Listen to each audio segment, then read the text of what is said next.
સર્વે મુક્તો.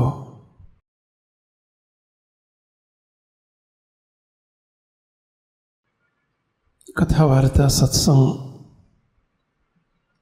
એ માત્ર સાંભળવા માટે નથી. સત્સંગનો બહુ લાભ લીધો એવું આપણે બોલતા હોઈએ છીએ, કથા વાર્તાનો બહુ લાભ મળ્યો એવું બોલતા હોઈએ છીએ. પરંતુ લાભ લીધો કોને કહેવાય, લાભ મળ્યો કોને કહેવાય, એ બહુ મહત્વનો પ્રશ્ન છે. માત્ર કથા વાર્તાનું શ્રવણ કરવું એ લાભ મળ્યો ન કહેવાય, એ સાંભળ્યું કહેવાય.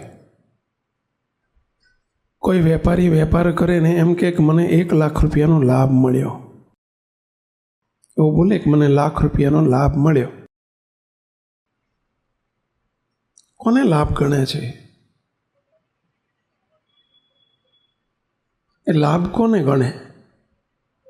વકરો આવ્યો એને લાભ ગણે?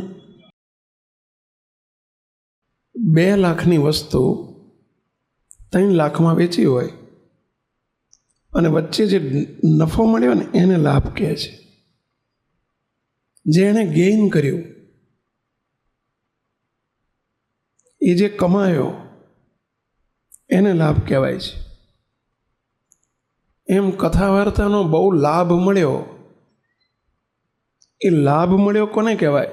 બહુ સાંભળીએ લાભ મળ્યો કહેવાય? બહુ સમજ્યા, અર્થ સમજ્યા એ લાભ કહેવાય? એમાંથી આપણે શું કમાણા એ લાભ છે.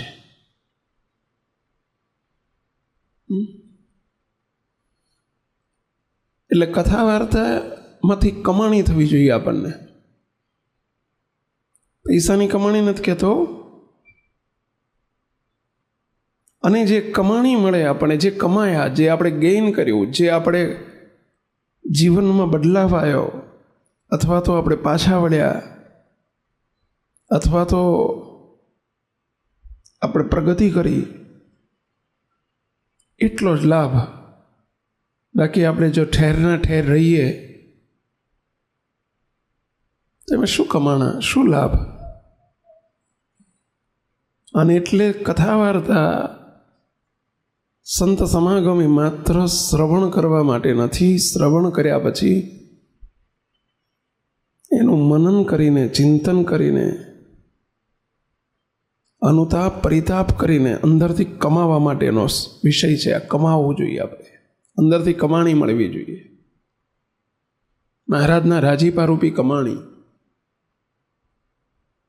અને એ કેવી રીતે કમાવાય એ કંઈક શીખવું જોઈએ, જેને આપણે પછી પ્રેક્ટિકલ જીવનમાં મૂકવો જોઈએ.